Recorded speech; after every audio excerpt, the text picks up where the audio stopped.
கர்த்தரை மகிழ பண்ணுகிற கிரியைகளை நாம் செய்ய வேண்டும். அப்படிப்பட்ட ஒரு கிரியை செய்கிற மனுஷனுக்கு தான் இந்த வாக்குத்தத்தம்.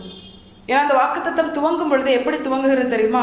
நீ அழாதபடிக்கு உன் சத்தத்தை அடக்கி, நீ கண்ணீர் விடாதபடிக்கு உன் கண்களை காத்துக்கொள், உன் கிரியைக்கு பலன் உண்டு. யார் ஆண்டவர்கிட்ட அழுவா? யார் அழுதா ஆண்டவர் இப்படி சொல்லுவார் தெரியுமா?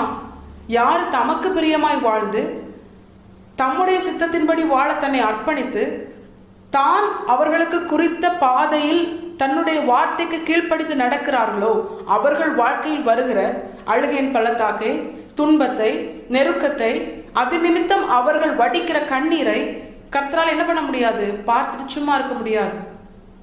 ஆனா நானும் நீங்களும் ஆராதிக்கிற தேவன், நாம் அழுத உடனே அவர் நமக்கு வார்த்தையை தருவார். அவர் நமக்கு வைத்திருக்கிற நன்மையான எதிர்காலத்தை, ஆசீர்வாதங்களை நமக்கு தெரியப்படுத்துவார். ஆனா உடனே அதை நம்முடைய வாழ்க்கையில செய்வாரா அப்படின்னு கேட்டா நிச்சயமா இல்லை. ஏன் தெரியுமா? நானும் நீங்களும் ஆராதிக்கிற தேவன் சகலத்தையும் அதின் காலத்தில் நேர்த்தியாய் செய்கிறவர். இப்ப நம்ம அழுத கேட்ட உடனே ஆண்டவர் செஞ்சா அது நமக்கு நேர்த்தியான ஆசீர்வாதமா இருக்காது. ஏன்னா அவர் அதற்குரிய காலத்தில் அதை செய்தால்தான் அது நேர்த்தியா இருக்கும். அதனால்தான் ஆண்டவர் சொல்றாரு, நான் உனக்கு குறித்திருக்கிற அந்த ஏற்ற காலத்திலே உனக்கான நன்மையை நான் செய்வேன். அது வரைக்கும் நான் உனக்கு செய்வேன் என்று சொன்ன வாக்குத்தத்தத்தை நீ பிடித்து கொண்டு நீ அழாதபடிக்கு உன் சத்தத்தை அடக்கி நீ கண்ணீர் விடாதபடிக்கு உன் கண்களை காத்துக்கொள்.